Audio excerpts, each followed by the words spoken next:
One of the major issues facing the criminal justice system is mandatory sentences. Years ago, legislators, perhaps trying to appear tough on crime, passed laws calling for mandatory sentences in certain cases, frequently drug cases. A mandatory sentence is a sentence that must be imposed in a certain situation. That is, a judge does not have the discretion to sentence below the mandatory, even if he or she is convinced that the sentence is inappropriate.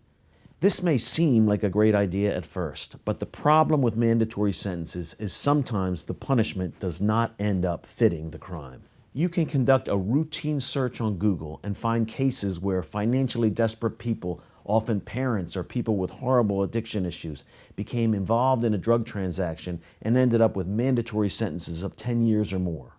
Certainly, anyone who breaks the law needs to be held accountable.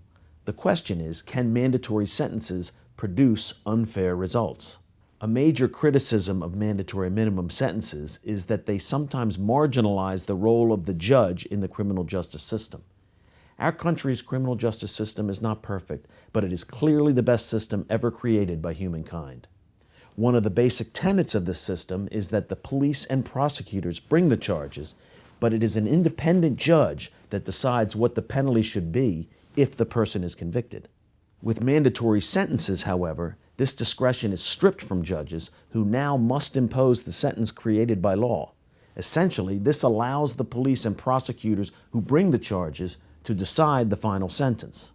If you have been charged with a drug crime or any charge for which a mandatory sentence could be applied, it is important to hire a lawyer experienced with how to defend against such sentences.